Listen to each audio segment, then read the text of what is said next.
Well, thank you all very much for coming. I'm sure you'll agree that it's a really incredible film with some amazing archive. And I've been really sort of fascinated watching it. I've watched it a few times, and every time I see it, something new strikes me.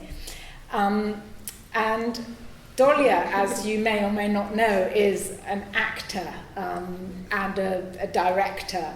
And you've played quite a lot of Russian women in various guises, haven't you?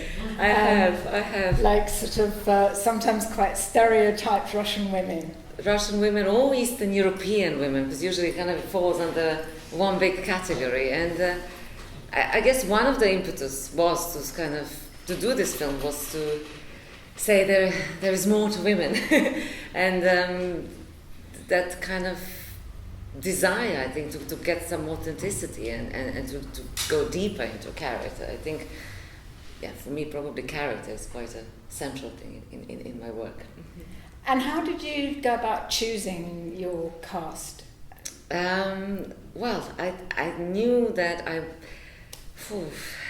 knew I wanted women who come from different areas of achievements, partly because, as you might have seen in the film, the type of an ideal woman changed across the Soviet times. So if you had a tractor driver, or the war had a veteran, and then after the war the kind of femininity returns. So I sort of wanted to look at who are these, types or women, achievers from different periods who, through their own stories, can also tell us something about the whole culture. And also, I guess, this whole idea of a woman getting a vote, a woman self-realizing oneself, is connected to working women. I mean, they're all working women.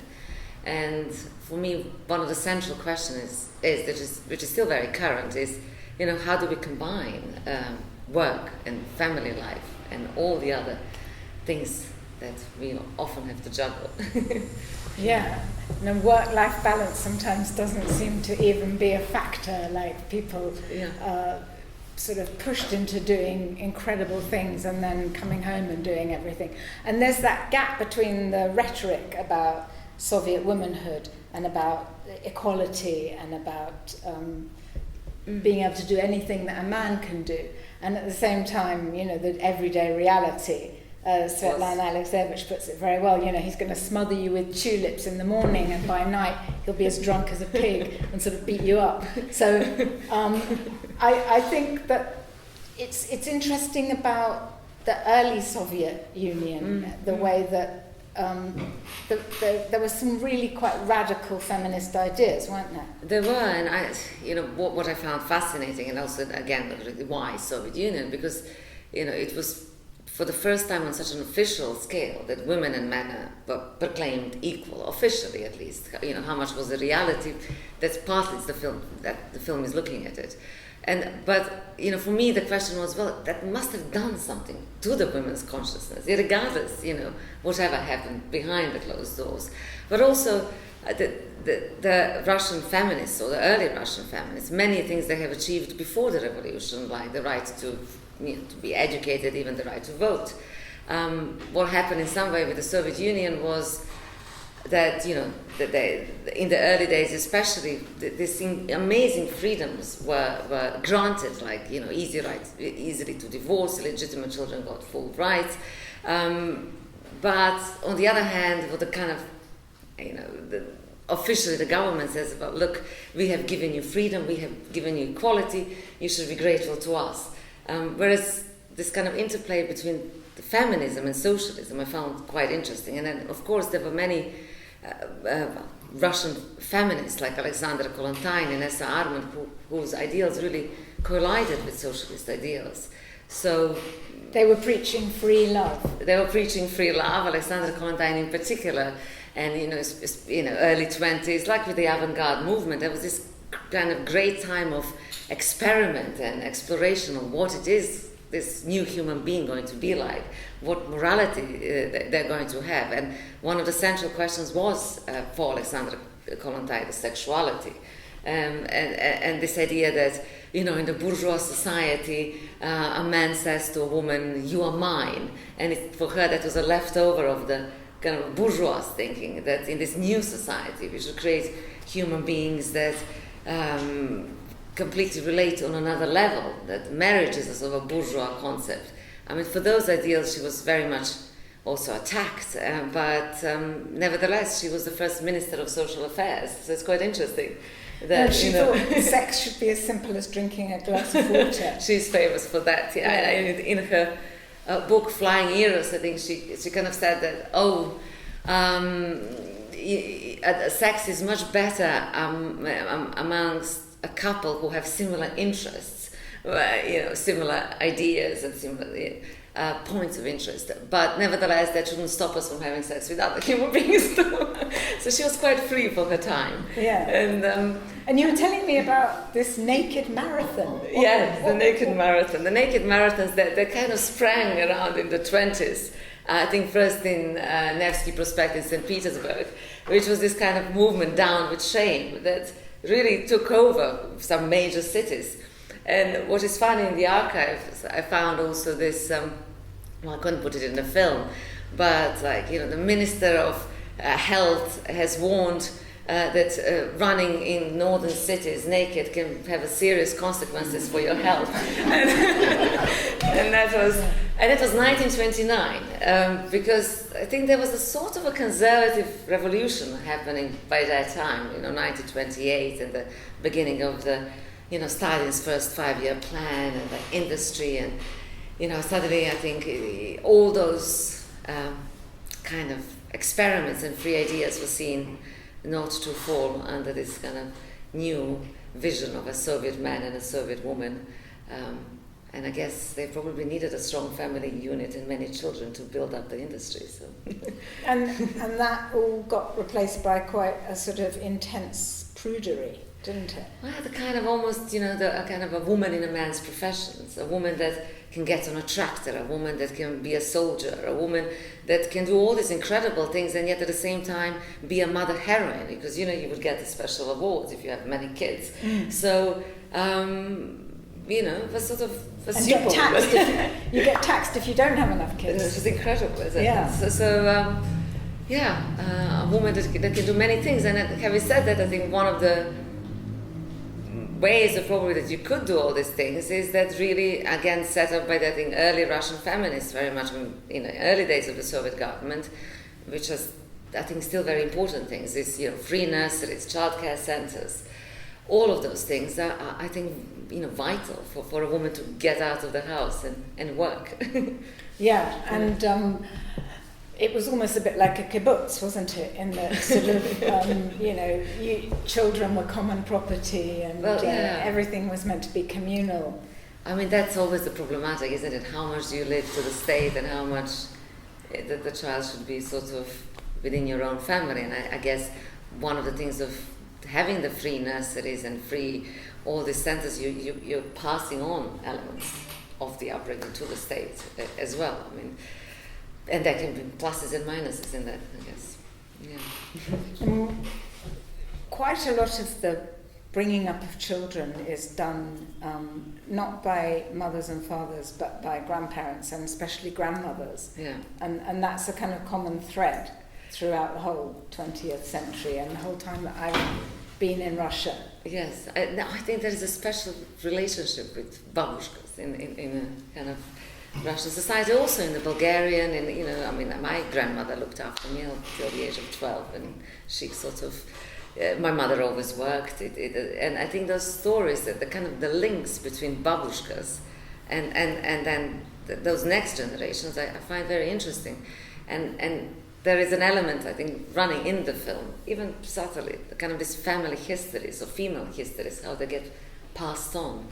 For instance, the exiled feminist Natalia Malakovsky, I didn't have time to expand in the film, but her grandmother, who brought her up, was a very close collaborator with Krupskaya, Lenin's wife, and she was really the early Russian sort of feminist who then had to escape the purges and so on. So she says, it wasn't even a surprise to my family that I'm a feminist, because the grandmother was one.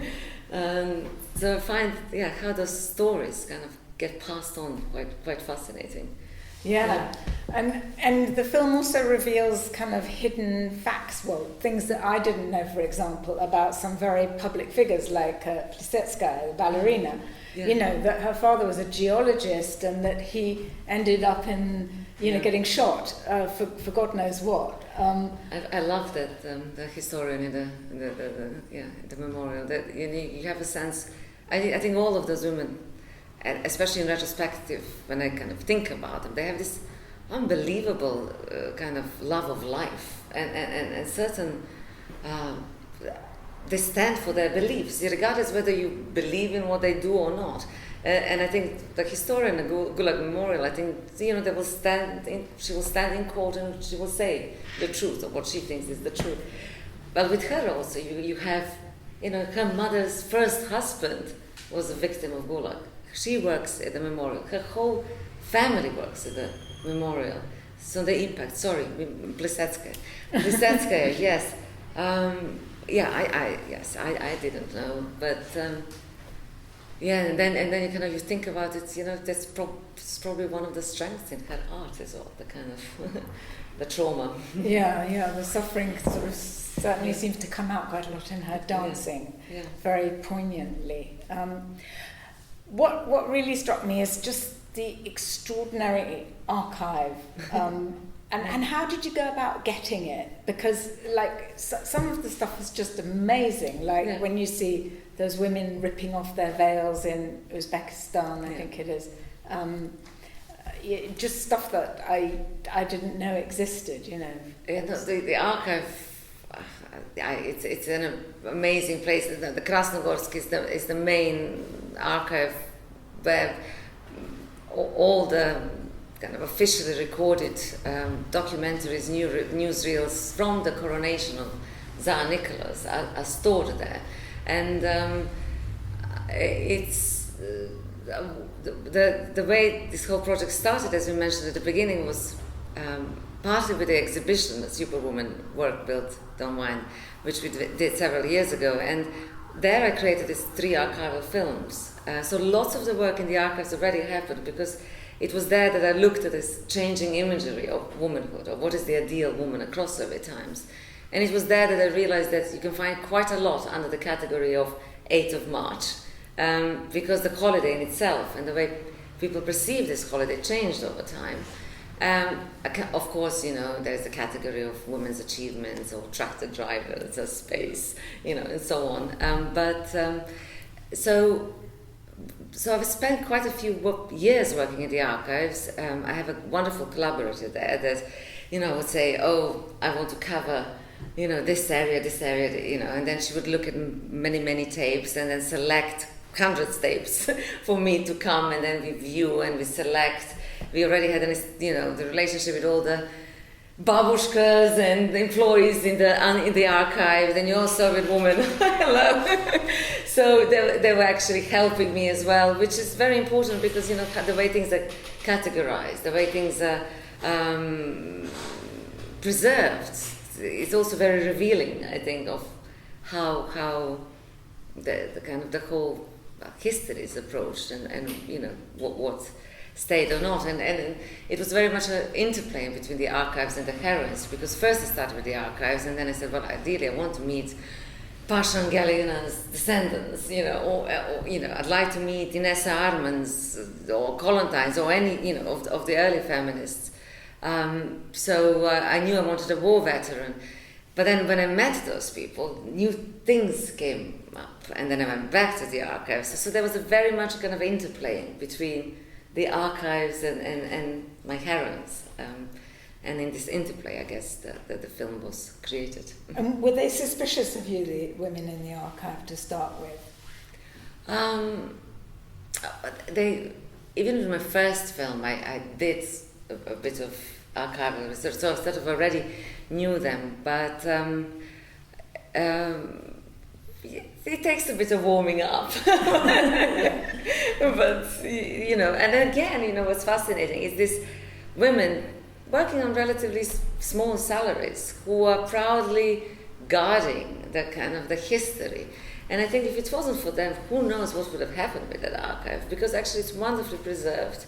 And Natalia, the director of the archive, she's a film engineer. She has done a lot in kind of in the fields of preserving archival material, classifying it. So they're really guarding it, like they're guarding the emblem of the USSR. Yeah, well, no, I'm thinking that we could do with a few more people like that at the BBC. Because I was doing a story recently about an Estonian pop singer, folk singer, who people said was the voice of the singing revolution. Okay. And I thought, I was there in Estonia at the time. I'm just going to find some of my reports, when they were at Tampere at the castle on the hill, and everybody was singing at dawn, and I thought, that's going to be great. And I looked and I looked and I looked. I couldn't find any of it. And in the 90s in Russia, I remember there was stuff on Russian TV that I thought I'd really like to get. And I'd ring up the television station and they say, oh no, sorry, we had to wipe it, because there was just a real shortage of tapes. Yeah. And it's like what she said, that actually they really have a problem with the perestroika era. They don't have quality tapes, the recordings, and even they're looking into kind of personal archives, and it's hard. There is hardly anything. Yeah. What about the way that some of your heroines reacted when they saw themselves on screen?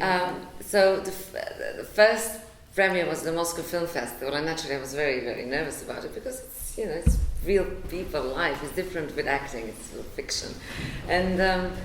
And I had the voice of the USSR, Dina, who was thrilled to be in front of an audience, naturally. The veteran was there with all her medals.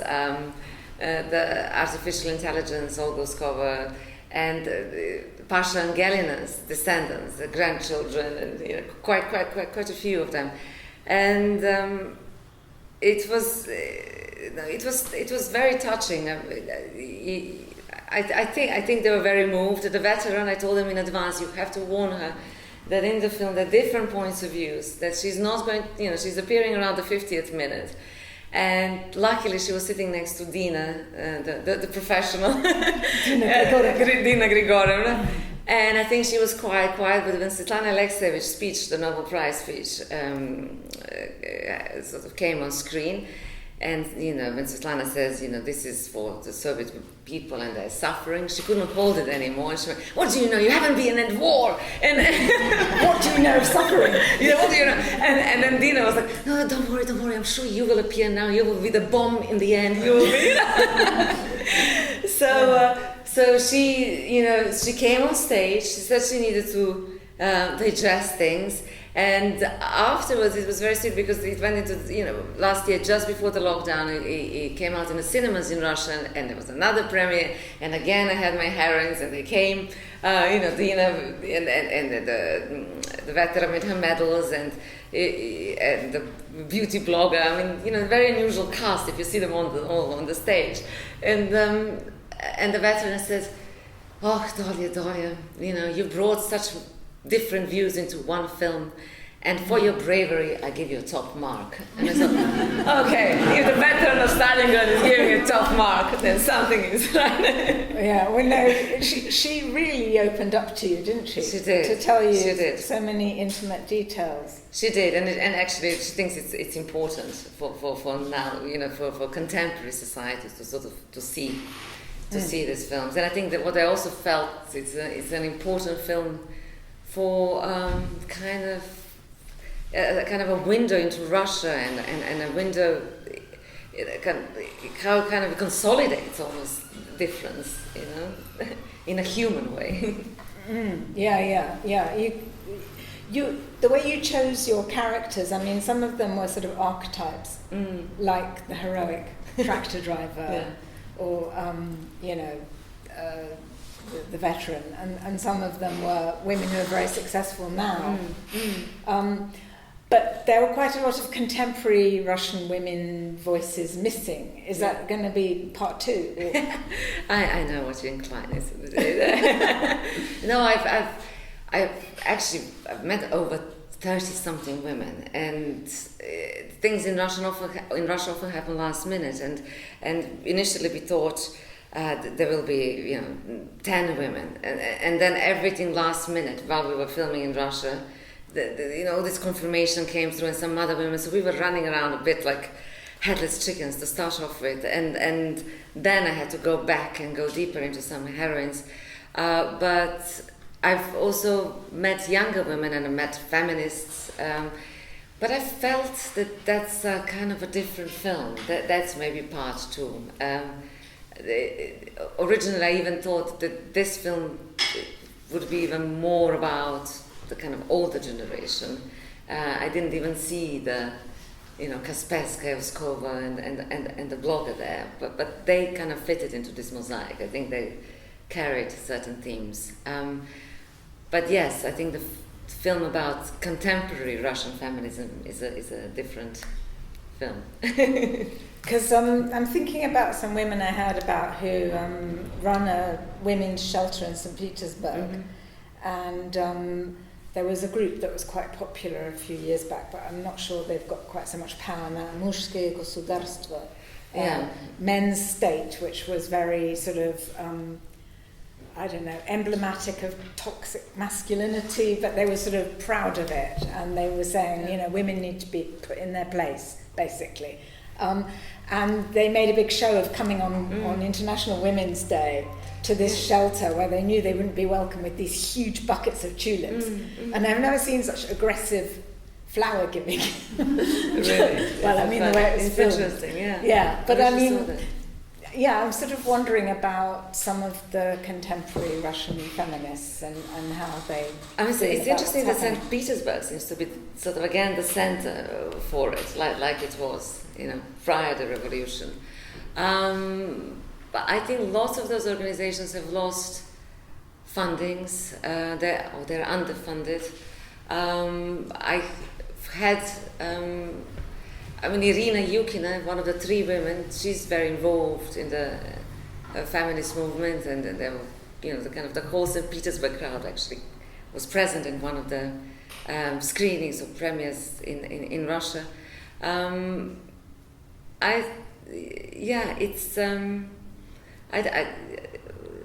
think it's difficult to be heard, I think, in the current climate a lot. Yeah, well, there's one quite well-known women's group that campaign against domestic violence that was based in Moscow, who just had their funding withdrawn because they were seen as foreign agents under this foreign agents law, which is a shame because they were providing a very valuable service, and there are not that many organisations for women in trouble to go to. What kind of reaction did you have from Russian media? It's not surprising. I think it generally it was very warmly received in Russia, and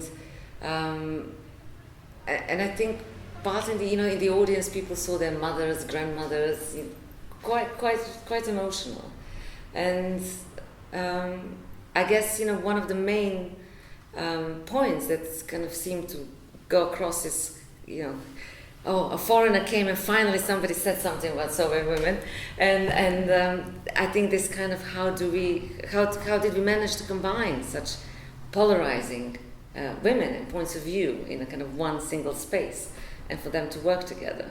Yeah. And were they impressed by your knowledge of not only Russia, but you'd also lived in Central Asia as a child? I think that probably helped me, because in some ways I'm kind of inside and outside, and then maybe that's why I have a sort of certain, stake, which is, I guess, my own, I don't know.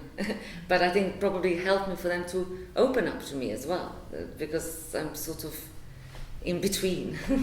Anyone got any questions for Dolya? Well, I'd quite like to ask, actually. Yes.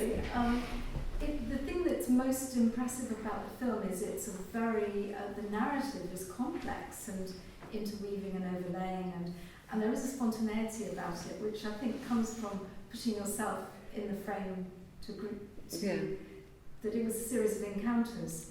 But I mean, in terms of like the chronology of history, it was a bit of a roller coaster ride. It was. And I'm just wondering, How did you plan it? Did you put post-it notes all over the wall and? No, I didn't. I mean, after the first initial filming, I couldn't even touch the material for a few months because I was so overwhelmed with all these stories. And then I did a very kind of long edit of 6 hours, which was very much partly, divided by these 3 big periods of Soviet history: the kind of liberated, emancipated woman, the pre-Stalinist period, and the woman in men's profession, and then the post kind of back to femininity, oh you're beautiful, again. And so I kind of did it like that, and the easiest for me was actually to do the war. The war was, maybe because, the veteran was such a sort of clear character that she will be there, and Svetlana Alexievich in the siege of, and then I think around it grew. The hardest thing. Dina is the kind of spokesperson. Dina. And also that she made a relationship with you as an actor. Yes, I was telling you about your womb and your voice, and that was a wonderful scene. We initially, when we kind of started filming it, I knew that I need to be in it, but I didn't want to be completely in it. So we did little bits, here and there, shots of me. Then, as we were editing, and again, I'm talking about the process with the archives and the real life encounters and how I went backwards and forwards. But the same thing happened with the editing, because suddenly I realized, I'm missing this material. I need to do more. I need to go and film them more. And the more it was becoming apparent that I need to put myself forward in order for all these women to come together, because one of the kind of questions was like, but why? Well, why are they all here? You know? Yeah. So I think for me that was one of the hardest things, to sort of say, okay, to find the right balance. Like, if you did a 6-hour edit, you must have been very sad to lose some of that material. Yeah, of course, but I have a lot of fascinating women that couldn't be in this final version, and hopefully one day I think, it would be so nice maybe at least to have some kind of a platform and just have them there in kind of edited footage, because I feel it's almost like an archive on a whole culture. They're sort of, it's. So you don't need a part 2, do you? You need part 1A, B, C. Well, I should also just say to people that might not know that Dolya is the voice of the world's strongest woman, Zarya, who looks nothing exactly like you. No, I'm joking. But she does have some traits in common with some of these very heroic, very brave. Yeah, it was Russian interesting, women, and especially because this character is sort of. You look at her, is she a man, is she a woman, she's strong, but she has a pink hair, and she really would have gone very well with a tractor driver, with a veteran, with a kind of, and her lines, apart from I'm the strongest woman in the world, it's together we are strong, it's all about the kind of, the unity of all of us together, and for my people, and partly I think that whole of the Soviet culture, or the experience of these women was related to this idea of a collective culture. No, it wasn't just me. Dina is not a nowadays star. She's really a woman of that period. And interestingly enough, one of the first things that she told me when I met her, she said that how obviously she believed, and it wasn't this I stardom culture. It was her audience, her people. You don't think that there's a new career for her on Instagram? No. For Dina? I thought all the Dina, Zarya and Dolya could be quite interesting. There's somebody who you really wanted to interview, but you couldn't get access to. Valentina Tereshkova. Yeah.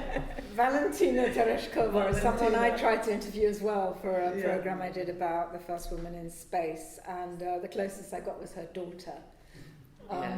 She's not very keen on being interviewed. No, which is a shame. It's a shame, because there was a direct link, how we started the film and everything. But I think probably even if I had an interview with her, it would have been such a straightforward, I don't know how many minutes, that she wouldn't fit in the kind of this genre, which in some ways is about the social, but also very much about the intimate and personal. Because I think that's why she doesn't do interviews with journalists, because she's really, most of her life has been taken over by the Communist Party and now the state.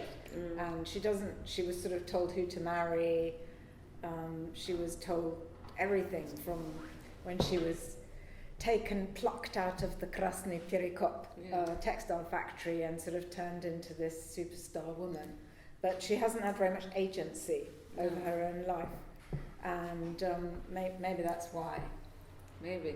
I mean, in some ways it overlaps with the tractor drive. So my friends used to joke, they said, we'll buy a tractor for Christmas while I was making this film. but because the Pasha and Galina also, everything was taken, her medals, the whole That's archive. extraordinary. She was saying the KGB came and took away they all took everything, the all the letters, because Why? she was also deputy in the she was the hero, and then I couldn't fit it in the film, but years later the phone rang, and the only medal that stayed with the daughter was the one that Pasha had in the hospital when she was dying, and she gets a phone call from the awards committee, or how is it called, and say, you are breaking the law, you are holding something which does not belong to you, belongs to the state, and is that little medal. Really? And so anyway, after lots of discussions here and there, the medal stayed within the family, but what she said, it's, you see, that's the Soviet Union. My mother was not my mother, it was the mother of the But state. why do you think the state was so reluctant to let her have her archive of medals and awards and things? I mean, war veterans, they're sort of clanking with so many medals. And I don't know. I mean, it's one of those things. Is also why was Plisetskaya as that accused? It's a kind of, I think that there's so many unexplained and surreal things that happened, that maybe there is not even a complete logical answer in the end, but somebody thought something and something happened there. I don't know. Yeah. But I suppose for that family that was sort of robbed of all those things, it was really important that you made that film. Yes, it was, and they were very, very moved by the film. And whenever there is something, it's always the daughter unfortunately passed away this March, but the granddaughter, the great-granddaughters, and for them it's always almost as if I resurrected somebody from the dead, because she genuinely believed, and I think that's what I sometimes find moving, because there were people that really tried their best and did their best, and she, I'm sure, worked day and night to do whatever she thought was right. Any more questions? Yeah. What with your interesting character and these extraordinary stories that came up, I mean, just each one of them just could be a feature film. Yes. So do you ever think of being an actor as well yourself, writing a feature based on any of these stories, or did you inspire you to do that? I do. I mean, the women at war, I think it's a fascinating area, of course. Yes, there are so many, but yes, I have been thinking. She's incredible. I think now she's still going, she's still working. She's 96. She lives outside Moscow. She takes a train to Moscow, she takes a tube, she goes to the veteran committee, she goes to embassies, schools. She thinks her mission in life is to talk about what she went through, and that keeps her going, but that's also her trauma. So, I found this fascinating how this, that they kind of overlap, and I think, yes, it's and incredibly, she's very organized. I mean, when I met her, it was completely by coincidence. It was the 5th of March. So we came to her house, and one of the first things she said, today is the 5th of March. I said, okay, 5th of March. And she said, well, if you're not here, I will be laying flowers on Stalin's grave. I was like, oh, okay. And then I realized it's the death of Stalin. And then I thought, well, who am I to judge? Let me hear her story. And I think in that respect, probably being an actor helps me, because I don't kind of look for sensations. I try to really understand I think why she feels a certain, and then we had 3 hours of war. And then completely by coincidence, we had on the same day the Gulag Memorial. So I went there and I said, today is the 5th of March. I said, yes, I know. It's the 5th of March. And, for the victims of Gulag, for some it was quite a good day. So then we had a Gulag. And then completely by coincidence, the same evening, I went to meet Marshall Jochina from Pussy Riot. And there was this event, kind of theatre performance stroke, punk, clubby thing. And the event was called Stalin is not here, but we are. So, oh my God, this whole day is a film in itself, just the 5th of March. Yeah. I found your point earlier about unity really fascinating, particularly about 20s and 30s, and especially the tractor drivers. Do you think that has survived perestroika? Do you think that's survived our new materialistic, individualistic culture? Or do you think that sometimes what can be seen as modern feminism, for example a blogger, could actually be to the detriment of the wider feminist movement? Oof. Big questions. I mean, I think I like to kind of also compare, or to think as much as I can compare the sort of British society and the let's say the socialism or the experiences that my heritage is from. And I mean, correct me if I'm wrong, but I think the sense of social responsibility was more present here as well in the 50s, 60s than it is now. And I think it's same as it is in Russia or Bulgaria, Yugoslavia. I think the kind of mimi culture, it's a sort of, kind of globally it developed. I mean, yes, socialism was very much about, you give to the society, the kind of the emphasis was on it. But I think that there are overlaps very much. And in terms of, the current ideals of womanhood, it's difficult for me to judge, but I know the kind of the Instagram and the whole culture is very tough on young women. I don't want to indulge in too much World War II nostalgia, because I think we've got a bit too much of that going on at the moment in this country, but there was a time when, women could do men's jobs because the men were away fighting, and I think that did give people a sense of agency, empowerment, and working for the greater good, and sort of sometimes expanded people's horizons and made them able to do things they never imagined that they could do before. Yeah, it's a distinctly Russian film. There's a lot of it that I resonated with. So my grandmother didn't fight in the war, she was not really cousin in it. Okay. She lived on rations, she spent most of her youth in shelters where rats would eat most of her food. And even now, whenever you go over, her fridge is always stocked full. I always finish my plate because she raised my mother that way. We've lived in peace in this country for a very long time. Yeah. But those patterns persist. And it's a very universal thing, just like that. Yeah. That loss of the kind of collective responsibility. It wasn't just because of communism. That was just how things were a few years ago. Yeah. No, it's interesting.